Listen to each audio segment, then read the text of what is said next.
معرفت میں تو منزل کی ہوس کیسی، یہاں تو عین منزل ہے تھکن سے چور ہو جانا۔ الحمدللہ رب العالمین، والصلاة والسلام علی سید المرسلین وعلی آلہ واصحابہ اجمعین۔ اعوذ باللہ من الشیطان الرجیم، بسم اللہ الرحمن الرحیم۔ ألم تر كيف فعل ربك بعاد إرم ذات العماد التي لم يخلق مثلها في البلاد وثمود الذين جابوا الصخر بالواد صدق الله العظيم۔ معزز سامعین کرام اور پردہ نشین میری ماؤں اور بہنوں، سورہ فجر کی 4 آیت کریمہ آپ حضرات کے سامنے تلاوت کی گئی ہے۔ ان آیات کریمہ کے ضمن کے اندر کچھ بات عرض کرنا چاہتا ہوں۔ اللہ تبارک و تعالی مجھے حق بات کہنے کی توفیق عطا فرمائے، اور اس سے جو نصیحت حاصل کرنی ہے ہم تمام کو اس پر عمل کرنے کی توفیق عطا فرمائے۔ ان آیات کے اندر یعنی جو ابتدائی آیت کریمہ میں نے تلاوت کی ہے، اس آیت میں اللہ تبارک و تعالیٰ نے ان لوگوں کا حال بیان کیا گیا کہ جن کا تعلق قوم عاد سے ہے، اور ارم نامی بستی کے اندر یہ لوگ رہنے والے تھے۔ ستونوں والی بستی تھی، اس لیے قرآن کریم نے فرمایا کہ الم تر کیف فعل ربک بعاد ارم ذات العماد۔ ابتدائی آیت کریمہ میں اللہ تبارک و تعالیٰ نے ایسے الفاظ کا استعمال فرمایا کہ جس سے صاف پتہ چلتا ہے کہ واقعہ بہت ہی مشہور ہے اور معروف ہے، یعنی اس کا جاننا دیکھنے کے برابر ہے۔ مثال کے طور پر کوئی آدمی کسی واقعے کو صرف جانتا ہو لیکن وہ واقعہ اتنا یقینی ہو کہ ایسا معلوم ہوتا ہے کہ وہ دیکھا ہوا ہے، اس لیے قرآن نے فرمایا الم تر کیف فعل ربک بعاد۔ ایک بات۔ دوسری بات، اللہ تبارک و تعالیٰ صفت رب کو لائے، اور رب ایک جامع صفت ہے۔ مطلب کیا ہے؟ ایسی صفت ہے وہ ذات کہ جو عدل و انصاف کو قائم کرنے والی، اور عدل و انصاف اسی وقت قائم ہو سکتا ہے کہ جب ظالموں کو ان کے ظلم کی سزا دی جائے، وہاں تک عدل و انصاف قائم ہو سکتا نہیں ہے۔ خیر، اب جانیے کہ قوم عاد کون ہے۔ تو یہ 2 گروہ ہیں، یعنی کہ 2 جماعتیں۔ ایک وہ ہے کہ جن کا تعلق عاد بن اوز بن ارم بن سام بن نوح علیہ السلام، یہ ان کا بالکل نسل نامہ ہے، وہ نسب نامہ ہے۔ ایک یہ ہے جن کو عاد قدیمہ بھی کہا جاتا ہے، عاد اولا بھی کہا جاتا ہے، اور عاد ارم بھی کہا جاتا ہے۔ ایک چیز، اب انہی میں سے ایک آدمی جو بچ گیا تھا اور حضر موت کے قریب احقاف میں وہ آباد ہوا، اور وہاں سے اس کی نسل جو پھیلی ہے تو ایک قوم آباد ہوئی، جس قوم کی طرف حضرت صالح علیہ السلام نبی بنا کر بھیجے گئے۔ تو قوم سمود کا تذکرہ تو قرآن کریم کے اندر بہت ساری جگہوں پر ہے۔ قوم سمود کا تذکرہ قرآن کریم کے اندر بہت ساری جگہوں پر ہے، لیکن قوم عاد کا تذکرہ قرآن کریم کی سورت کے اندر ہے، اور اس کے علاوہ سورہ نجم کے اندر ہے۔ سورہ نجم کے اندر کیا ہے کہ وَأَهْلَكَ عَادًا الْأُولَىٰ، اس آیت کریمہ کے اندر اس قوم کا تذکرہ ہے۔ اب ذرا آپ اس طرف توجہ دیں کہ قوم عاد کا تذکرہ ہو یا قوم سمود کا تذکرہ ہو، قرآن کریم نے اس کو مختلف جگہوں پر پھیلایا ہے، اور قوم عاد کا تذکرہ ان 2 جگہوں پر پھیلایا ہے۔ تو مجھے تو آج اس مجلس کے اندر صرف اتنی بات عرض کرنی ہے جو ان آیات کریمہ کے ضمن کے اندر ہے۔ اب دیکھیے کہ کتابوں میں لکھا ہے کہ یہ قوم بڑی طاقتور قوم تھی، اور اتنی طاقتور قوم تھی کہ اس کے ایک ایک آدمی کے اندر اتنی طاقت تھی جتنی کہ ایک بڑی جماعت کے اندر طاقت ہوتی، کہ ایک پتھر ہو اس کو ایک بڑی جماعت اٹھائے تب بھی نہ اٹھے، بس اس قوم کا ایک آدمی اس کو ایک ہاتھ سے اٹھا کر پھینک دیتا ہے، اتنی طاقت تھی۔ اس کی قد و قامت اور اس کی لمبائی کہ جس کو قرآن کریم نے تو متعین نہیں فرمایا کہ اتنے لمبے تھے، لیکن قرآن کریم نے اتنا تو واضح کر دیا کہ یہ ایسی طاقتور اور ایسی بڑی قوم تھی کہ اللہ تبارک و تعالیٰ نے اس جیسی قوم اور پیدا نہیں ہوئی، اس جیسی قوم پیدا نہیں ہوئی۔ تو ان کی لمبائی دوسری قوموں کے مقابلے میں بہت اونچی تھی، ان کی طاقت دوسری قوموں کے مقابلے میں بہت زیادہ تھی، لیکن کوئی متعین قرآن کریم نے کیا نہیں ہے۔ اسرائیلی روایتوں سے پتہ یہ چلتا ہے کہ 18 فیٹ کے لمبے تھے۔ کتنے؟ 18 فیٹ۔ سمجھ لو کہ ناریلی کا جو تنا ہوتا ہے اس قدر یہ لوگ لمبے تھے۔ ایسے اللہ تبارک و تعالیٰ نے یہ قوم پیدا فرمائی۔ الغرض کیا ہوا؟ ان میں سے 2 بادشاہ بڑے مشہور گزرے ہیں، اور ان کا پوری دنیا پر ایک قسم کا رعب رہا ہے، دبدبا رہا۔ بس ایسا سمجھ لے کہ وہ اس زمانے کی سپر پاور طاقت مانی جاتی تھی۔ یہ دونوں بھائی تھے، ایک کا نام شدید تھا اور دوسرے کا نام شداد تھا۔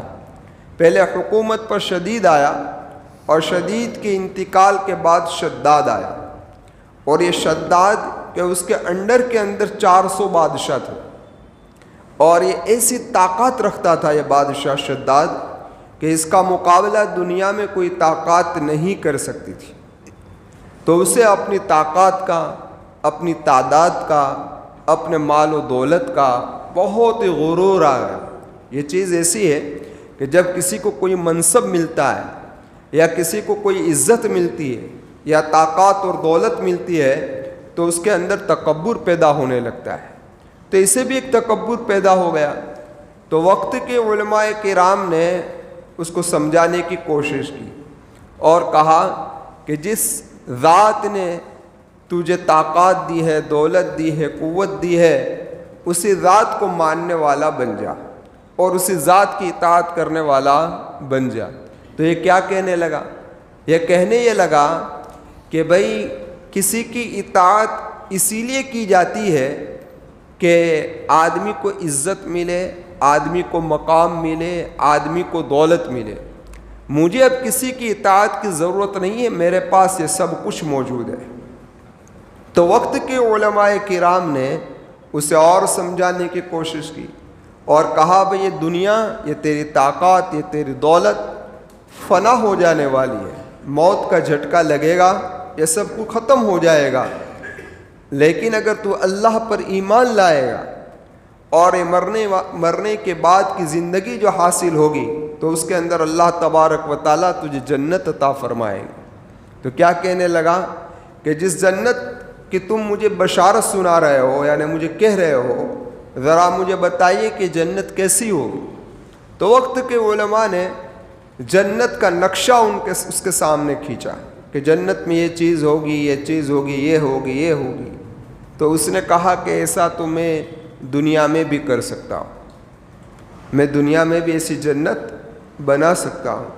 پھر اس نے اپنے 100 مشہور و معروف اور معتمد نگہبانوں کو یعنی کہ افسروں کو بلایا اور اس کو ایک ایک کے ساتھ 1,000 آدمی کیے اور کہا کہ بھئی دنیا کے جس کونے کے اندر اور جس جگہ کے اندر خزانہ ہے وہ خزانہ کو نکالا جائے اور گنگا جمنی اینٹیں بنائی جائے اور اس اینٹوں کو یہاں پر اکٹھا کیا جائے اور فلاں جگہ پر ایک جگہ متعین کی کہ اس جگہ پر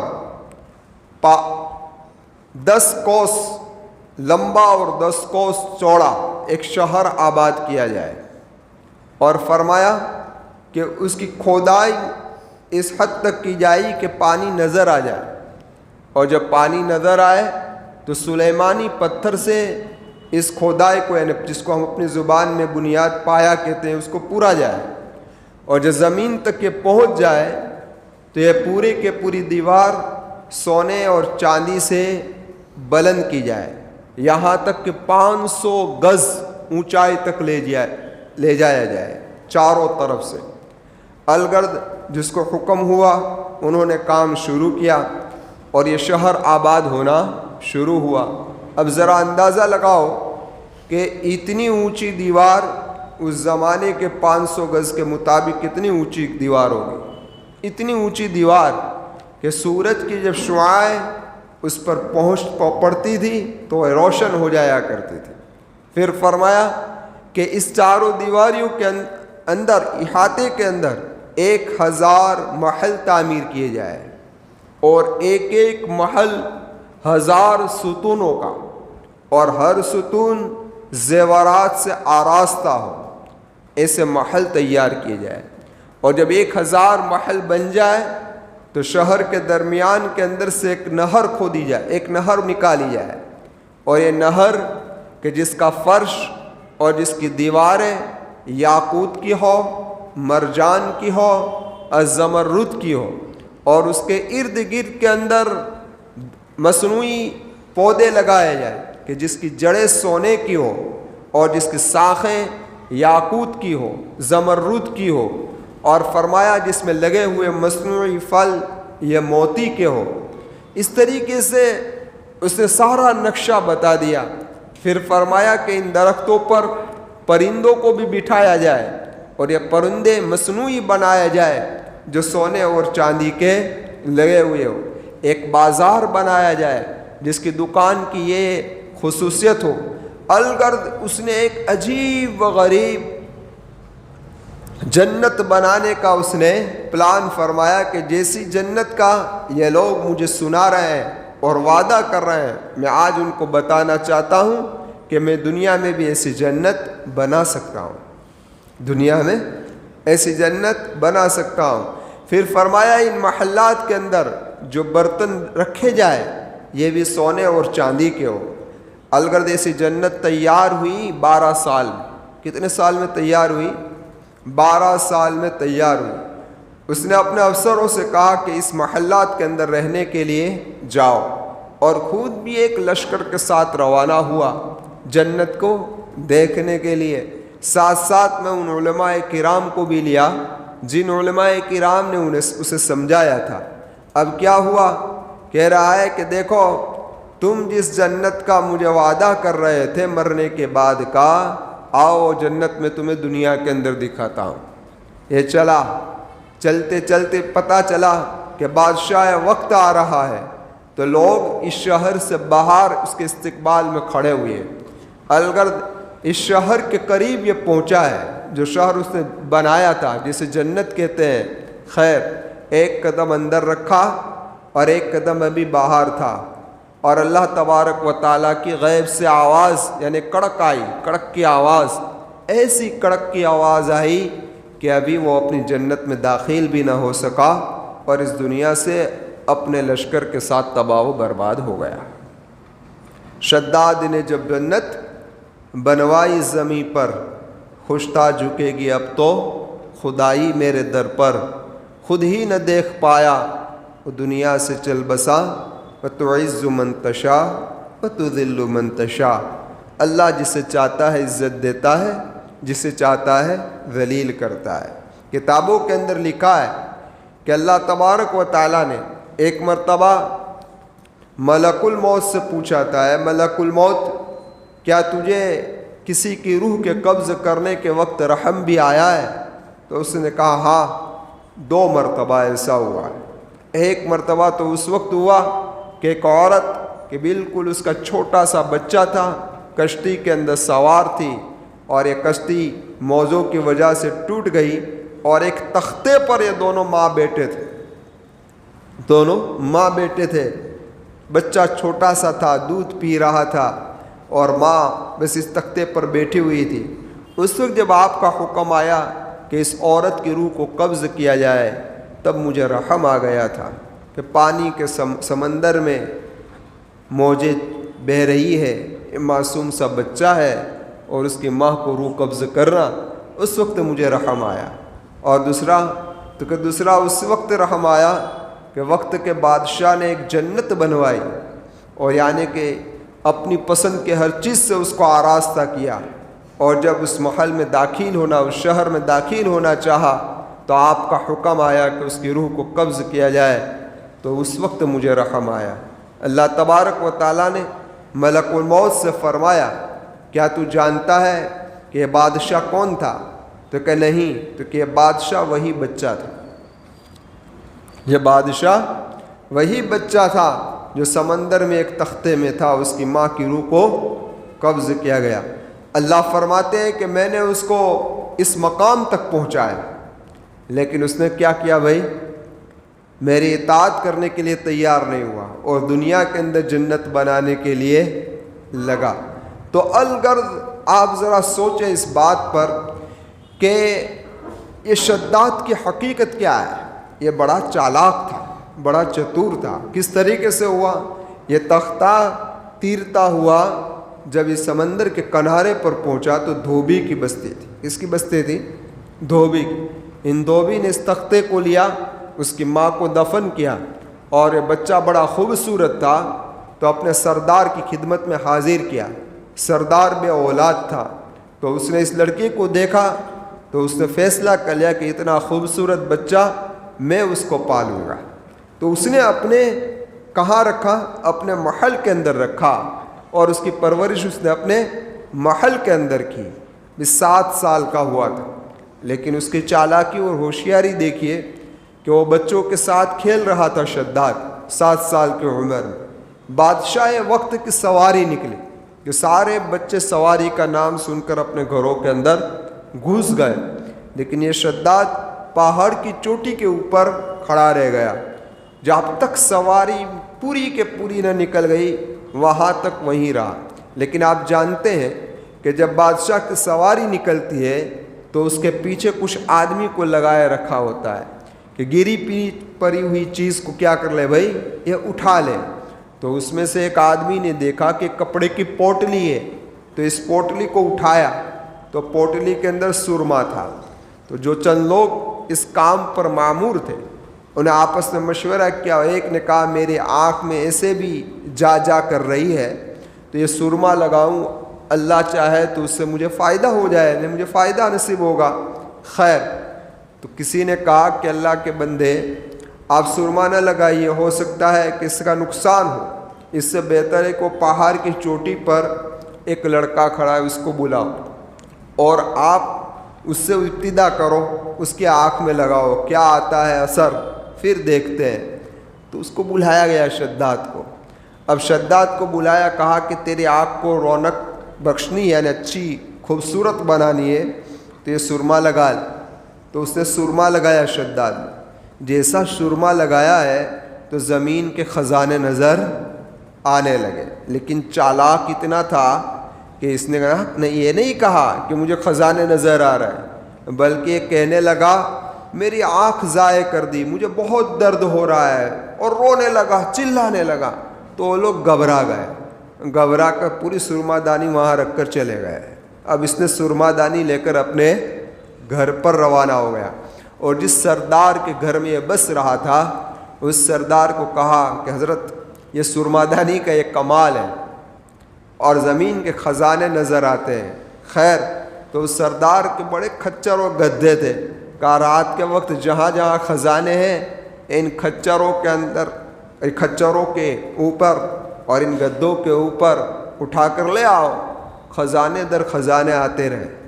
کیا بھائی جہاں کیونکہ اب تو مل گیا اس کو، جہاں خزانہ ہوتا پتہ چل جاتا تھا، نکال لیتا تھا، اور نہ جانے سردار کے حوالے کرتا گیا، لیکن آدمی کو جب ایسا لگتا ہے کہ اب مجھ سے ہی ہوتا ہے، سمجھ میں آئی بات؟ یہ بہت بڑا نشہ ہے آج ہمارے نوجوانوں کو بھی۔ جس باپ نے محنت کر مشقت اٹھا کر دعائیں کر کر نہ رات دیکھا نہ دین نہ سورج نہ گرمی نہ سردی، اور بچے کو بڑا کیا اور بچے کو ایک مقام تک پہنچایا۔ اب جب بچہ جب کمانے لگتا ہے اور یہ جانتا ہے کہ گھر کی انکم میرے ہی حوالے ہے، میرا باپ تو اب بوڑھا ہو چکا ہے، اسے اب کیا لینا دینا ہے، تو اب باپ سے اوورٹیک کرنے لگتا ہے۔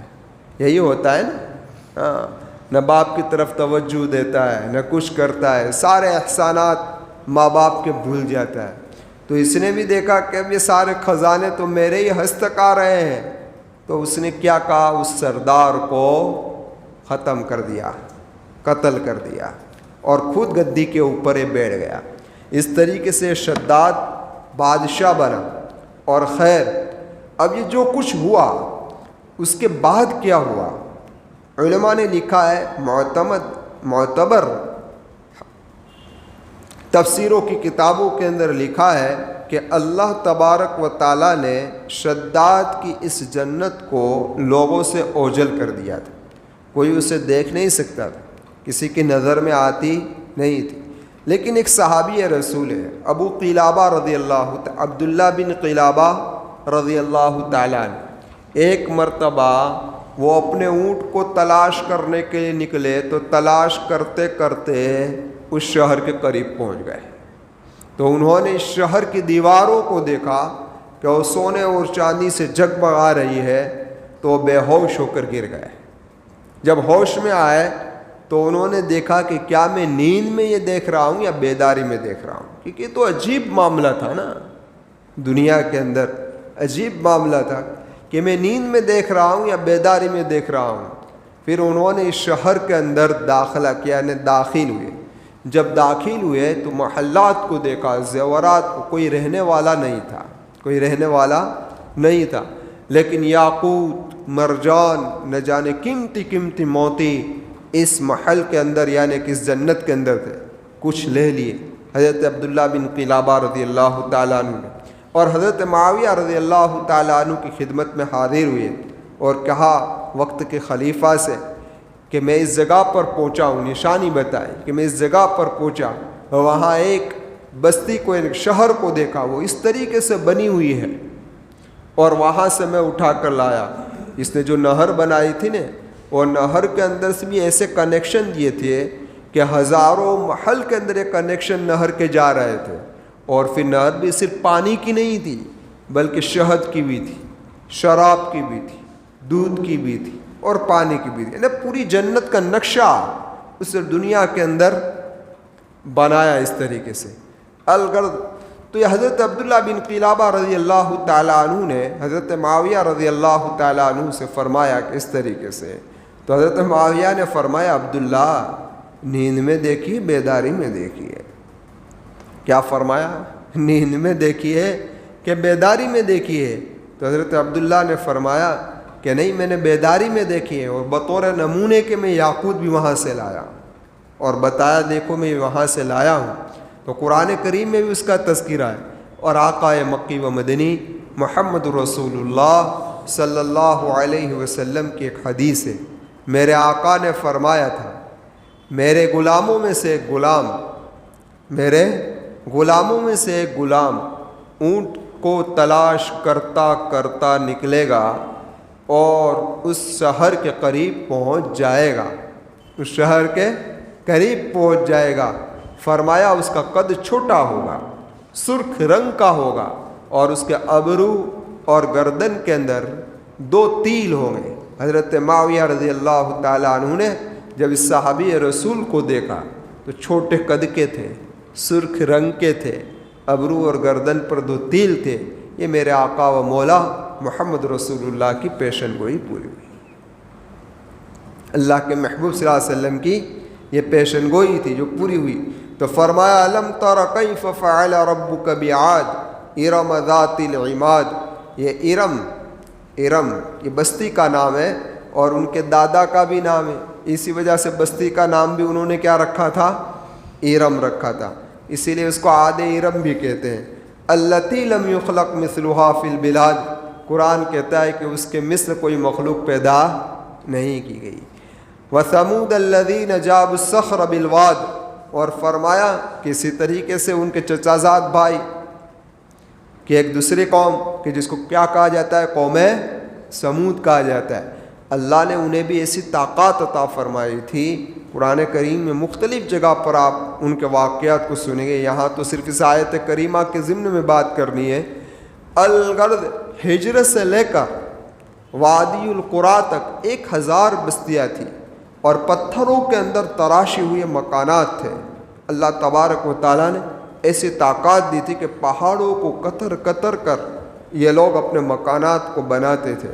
اب قرآن کریم نے ایسے تو ہجر کے قریب ان کی بہت ساری بستیاں آباد تھیں، لیکن قرآن نے یہاں پر ہجر کا تذکرہ نہیں کیا، یہاں وادی القریٰ کا تذکرہ کیا۔ وادی القریٰ کا تذکرہ اس لیے کیا کہ وادی القریٰ جو ہے وہ حجاز سے ملا ہوا علاقہ ہے اور آباد علاقہ تھا، اور ہجر جو ہے وہ شام سے ملا ہوا علاقہ تھا اور بہت دور تھا، آباد بھی نہیں تھا۔ اس لیے قرآن کریم تو جس وقت نازل ہو رہا تھا اس وقت ان مشرکان مکہ کو سمجھانا مقصود تھا کہ دیکھو کہ یہ نمونے تمہاری نظروں کے سامنے موجود ہیں کہ قوم سمود کا کیا حال ہوا، قوم عاد کا کیا حال ہوا، کیسی جنت بنوائی تھی، کیا حال ہوا۔ سمجھ میں آئی بات؟ اس لیے قرآن کریم نے تذکرہ فرمایا وَثَمُودَ الَّذِينَ جَابُوا الصَّخْرَ بِالْوَادِ۔ آگے تذکرہ فرعون کا ہے وَفِرْعَوْنَ ذِي الْأَوْتَادِ، فرعون کا تذکرہ بھی جہاں حضرت موسیٰ علیہ السلام کا واقعہ ہے وہاں فرعون کا تذکرہ کہیں اشارتاً کہیں کنایتاً کہیں صاف لفظوں میں خیر آ ہی جاتا ہے۔ تو آئندہ منگل کو انشاءاللہ ان آیات کریمہ میں فرعون کا جو تذکرہ موجود ہے اس کے متعلق کچھ بات عرض کروں گا۔ اللہ تبارک و تعالی مجھے حق بات کہنے کی توفیق عطا فرمائے اور ہم تمام کو اس پر عمل کرنے کی توفیق عطا فرمائے، آمین۔ وآخر دعوانا ان الحمد للہ رب العالمین۔ سبحان اللہ وبحمدہ، سبحانک اللہم وبحمدک، ونشہد ان لا الہ الا انت نستغفرک ونتوب الیک۔